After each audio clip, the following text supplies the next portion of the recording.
I vote a resounding yes. Sa hinabahaba kong pagsisilbi sa Kongreso, sa 12 taon na nanilbihan kami, ang trabaho ng kongrestista sa pagkaalam ko ay maging kinatawan ng kanilang distrito o kanilang sektor. Bakit naman ngayon ay naging tagabantay na lamang sila ng humihiyaw na dambuhalang sanggol? Ginawa ng bonjing na armas ang impeachment. Ang dating para sana sa kaayusan ng sistema, ginagawang pampagulo, panakot at sandata laban sa mga kinaiinggitan, kinaiinsecuran ng mga lulong sa kapangyarihan. Galangin naman natin ang Korte Suprema. Huwag tayong umastang Supremer Court, Supremest pa.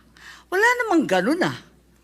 Sa mga kapatid kong senador, paano tayo magiging dakilang mambabatas kung tayo mismo ay hindi susunod sa batas? Ang boses ng Korte Suprema ay boses ng konstitusyon. At kung sino man ang sasapaw sa boses na ito ay isa lang ang tono, ambisyon. Kaya naman, mag-move on na tayo.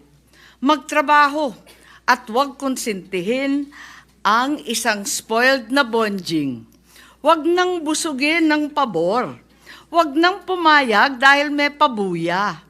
Huwag tayo magpalaki ng buwaya, baby pa nga ang tawag, lulong na. Sa mga mahal kong kongresista, may suggestion po ako. Ito suggestion lang naman, Huwag niyong masamain.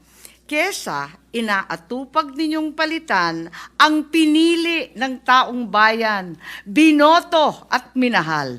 Bakit di nyo nalang palitan ang tao, kayo naman lang ang pumili?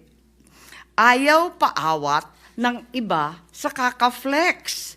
Ano kaya kung yung speaker nyo na lang ang paltan nyo? Kaya nyo yan. At dahil dito, bumuboto ako ng malakas na oo. Grabe maminta sa itong si Amy Marcos kay House Speaker Martin Romualdez. Grabe. Alam niyo, sa totoo lang, yung kanyang sinabi na pinapaalis o pinapatanggal yung ibinoto ng napakaraming tao, napakaraming Pilipino. Teka, parang nakalimutan yata ni Amy Marcos na etong si Speaker Martin Romualdez ay ibinoto din ng kanyang mga constituents doon sa Leyte. Ngayon, kung etong mga kongresista na ito na bumoto kay Speaker Martin Romualdez dito sa 20th Congress, ay sila po ang mag-aalis kay Speaker Martin Romualdez.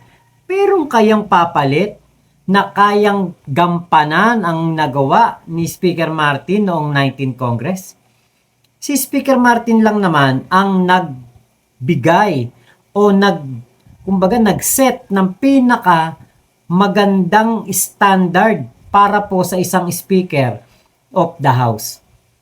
Siya po ay lumabas, kumilos, nagtrabaho at tumulong sa ating mga kababayan. Galit na galit sila dyan sa mga namimigay ng ayuda. Diba? Galit sila sa pamimigay ng ayuda ni Speaker Martin Romualdez. Pero, kapag ang mga Duterte namimigay ng ayuda dun sa Davao, na ang pila napakahaba, hindi sila nagagalit, no? Ba't kaya ganon? Selective kasi ang kanilang pangbabatikos. Ngayon, dito kay Amy Marcos, kung ayaw mo kay Speaker Martin Romualdez, diba? At meron kang nakikita o nalalaman na ginagawa nitong labag sa batas. Bakit hindi mo umpisa na ikaw mismo ang magsampa ng demanda or ikaw mismo ang magpa-impeach sa kanya? Diba? Total naman, ikaw ay nasa mataas na kapulungan ng Kongreso, baka naman meron kang power para paimbestigahan si Speaker Martin Romualdez, which is 3 taon nang nakalipas, hindi mo nagawa, hindi mo ginawa. Ano ibig sabihin nito? Puro lamang trial by publicity at paninira ang ginagawa mo kay Speaker Martin Romualdez? Kaya ako nga hindi naniniwala dun sa sinasabi nitong si Robin Padilla. Nasabi niya, tigilan na, mag-move on na, magkaisa na tayo at tigilan na ang pamumulitika. Hindi ako naniniwala dyan kay Robin Padilla sa sinabi niya na yan. Bakit? Bago magsalita sana si Robin Padilla ng mga ganyang kataga, umpisahan niya muna na pigilan sa pamumulitika ang katulad nitong si nitong si Amy Marcos na walang ibang ginawa kung hindi siraan si Speaker Martin Romualdez. Parang baligtad yata. Parang ikaw ang insecure kay Speaker Martin. Dahil ikaw, para kang pusa lamang dyan, saling pusa dyan sa Senado. Pero, si Speaker Martin Romualdez, siya ang leader ng Kongreso. So, tingin ko, ikaw ang nai-insecure dito kay Speaker Martin Romualdez dahil kahit ano't ano pa man ang sabihin mo, siya pa din ang leader ng Kongreso at mas may kapangyarihan pa siya kaysa sa'yo. Diba? Yun ang totoo, yun ang realidad ng buhay ngayon ni Amy Marcos. Siya ay sunod-sunuran sa Senate President. Siya ay magiging sunod-sunuran sa kanyang mga kasama. Hindi siya ang leader. Hindi siya ang pinakikinggan. Diba, hindi katulad doon sa Kongreso na ang kanyang pinsan ang siyang pinapakinggan ng mas nakararami o majority na mga kongresista. Diba? Kung gusto mong ipa-impeach si Speaker Martin Romualdez, ba't hindi ikaw mag-initiate? At kung mag-uumpisa ka rin ng impeachment trial para kay Speaker Martin Romualdez, ano ang irereklamo mo naman kay Speaker Martin? Yung mga hearsay at yung mga paninira mo na walang ebidensya? Diba? Doon lang tayo sa totoo, doon lang tayo sa nakikita natin na realidad. Kasi sa 3 taon na ginawa ni Amy Marcos na wala nang ibang ginawa kung hindi siraan ng siraan si Speaker Martin, bakit wala siyang naisasampa man lang na kahit isang demanda laban dito? Diba? Sa ano lang tong si Amy Marcos, alam niyo yung parang kung saan ang daloy ng tubig, dun lang siya. Sumasabay lang siya sa daloy, sa agos. Diba? Wala siyang sariling identity doon sa Senado. Oo, mahalaga ang isa niyang boto. Pero, diba? Hindi siya yung talagang pakikinggan. Hindi siya ang talagang mamumuno. Ibang tao ang may hawak ng Senado. Yung kanyang konstitusyon, yung kanyang kinabibilangan na institusyon ay nagmumukha po ngayong circus, nagmumukhang perya, nagmumukhang tsubibo dahil may mga kasama siya sa Duterte Block na wala naman talagang alam sa pagiging senador. Katulad ni Robin Padilla, katulad ni Bongo, katulad ni Bato de la Rosa. Iyan lang na may mga naging senador dahil kay Digong. At isasama mo pa dyan ang isang Amy Marcos na sabay lang sa Agos. Naku, saan kaya dadalhin itong Duterte Block?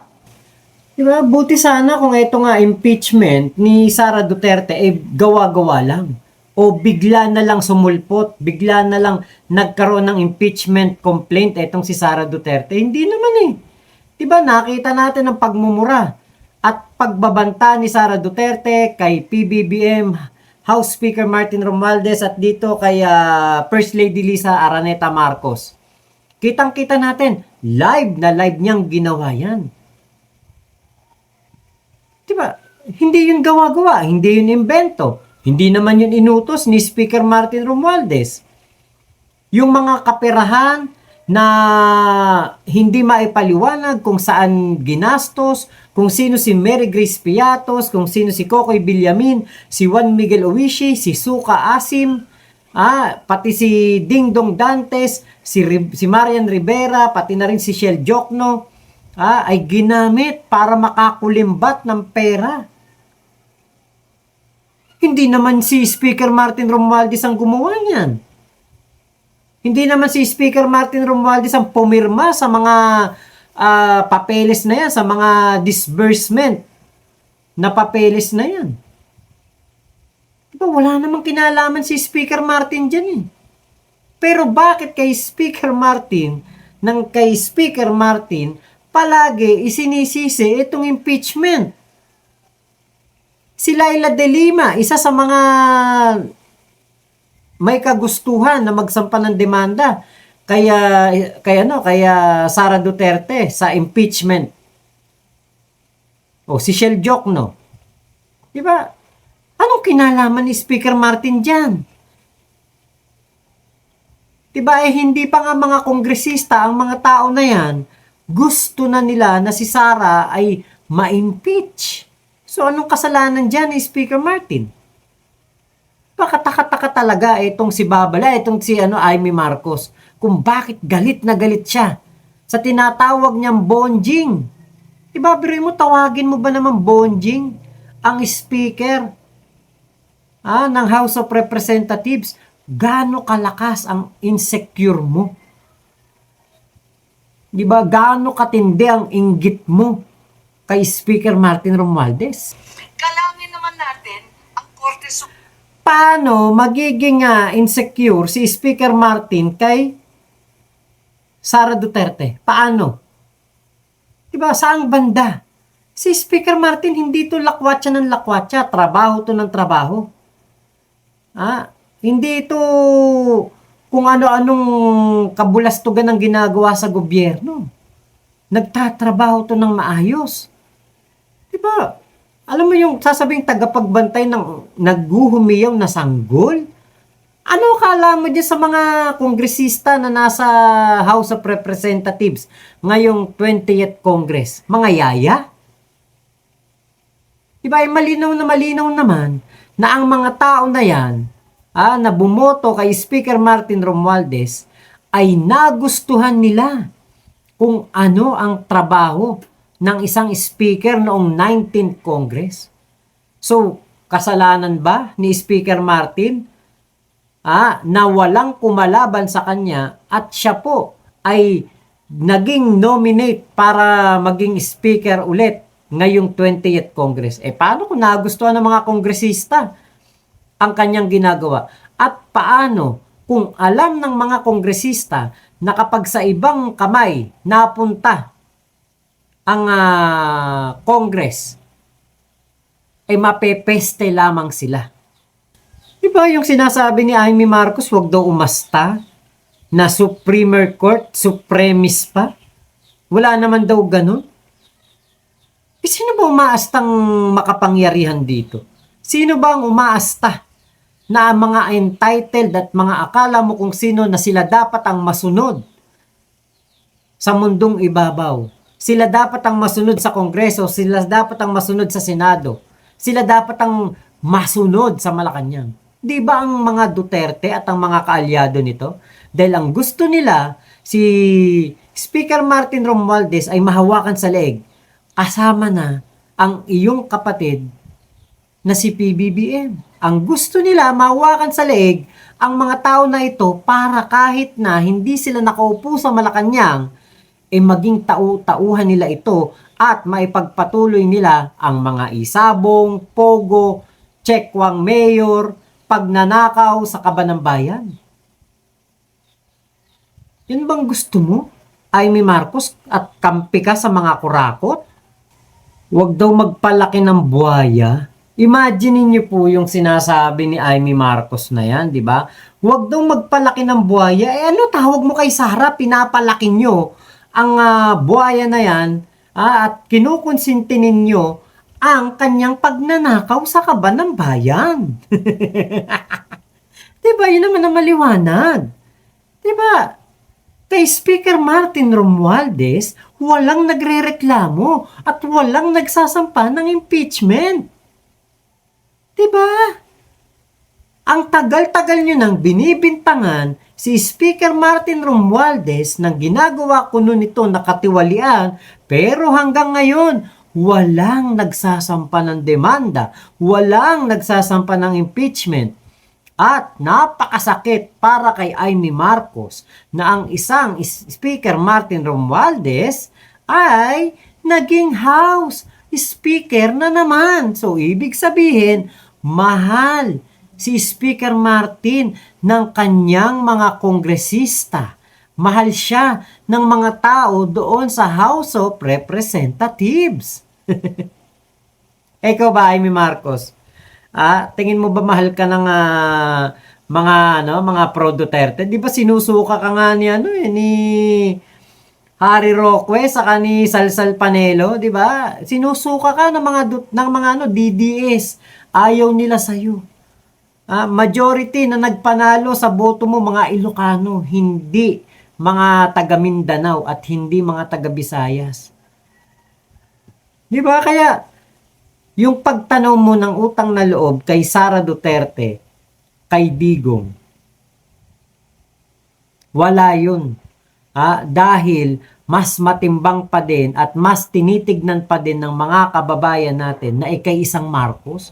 Tingin mo ba kung hindi Marcos apelido mo, maluluklo ka ba ulit? Lalo na at nakikita ng ating mga kababayan na wala kang ibang pinagsisilbihan kung hindi si Digong. Yung suggestion mo na palitan na lang ang speaker o tanggalin ang speaker sa kanyang pagiging Speaker of the House o tanggalin siya sa pagiging kongresista. Hindi mo ba napapansin yung mga pinagsasabi mo? Panama sa'yo? Di ba? Yung mga pinagsasabi mo patungkol kay Speaker Martin Romualdez, bumabalik sa'yo. Di ba? Saan ka nakakita ng isang speaker na ibinoto ng mga kongresista, ibig sabihin, gusto nila ito. At kahit na magbotohan sila para matanggal siya as Speaker of the House, mas marami pa rin ang boboto ng no. Diba? Kasi alam nila na masipag ang kanilang speaker. Alam nila na magaling ito sa pagseserbisyo at hindi inuuna. Hindi inaatupag ang pamumulitika at hindi inuuna ang paninira. Walang sumisira kay Sara Duterte. Hindi siya sinisiraan ni Speaker Martin Romualdez. Si Sara Duterte mismo ang gumawa ng kanyang mga problema at si Sara Duterte mismo ang gumawa ng kanyang impeachment complaint. Hindi yan ginawa ni Speaker Martin Romualdez. Wala nga kinalaman yan dyan eh. Di ba ang mga nagsampa nga ng demanda o nagsampa ng impeachment complaint kay Sara Duterte ay karamihan nasa labas ng Kongreso. Wala sa loob. Di ba? Kaya you are barking at the wrong tree, Senator Amy. Bakit kaya hindi mo sa iyo i-apply yung suggestion mo na yan? Bakit hindi na lang natin ituloy ang impeachment trial para yung binubusog ninyo at binibigyan nyo ng napakaraming pabor na tamad na overseas vice president ay malitis at matuloy ang kanyang impeachment trial? Bakit hindi yun na lang ang gawin para makita ng taong bayan kung karapat-dapat pa ba talaga si Sara Duterte na manatili bilang isang overseas vice president na wala nang inatupag kung hindi puro pansariling interes at pagtambay doon sa The Hague dahil para mapuntahan ng kanyang amang nabubulok doon sa ICC. Hindi naman na nagtatrabaho ba't hindi na lang tanggalin? Ayaw niyong ipa-impeach, wala na ngang inatupag kung hindi yung kanyang ama, kundi ang kanyang kaso. Kaso ni Digong. Diba sayang naman yung pinapasahod na 365,000 buwan-buwan dyan? Wala namang kwenta, wala namang silbi. Hindi nga alam ng spokesperson ng OBP kung nasan si Sara Duterte. Diba ayaw niya pang ipa-impeach? Sayang ang pera ng taong bayan dyan, Senator Amy. Ay nako. So yun lamang po, maraming salamat sa inyong lahat. Ano po ang inyong opinion dito sa nangyari na ito na mga pananalita ni Amy Marcos? 'Di ba? Ang kapal ng mukha mo na tawaging bonjing si House Speaker Martin Romualdez. Samantalang ito ang pinaka magaling na House Speaker na nakita ko nang simula nung ako'y magkaroon ng kamalayan sa politika. So yun lamang po. Thank you sa pagsama nyo dito sa aking vlog na ito. Comment kayo dyan sa baba kung ano ang opinion nyo at komento nyo patungkol po dito sa ating vlog na ito. Ingat po kayo, Mama Chup Chup. Love you, love you. God bless us all, Pilipinas. God first.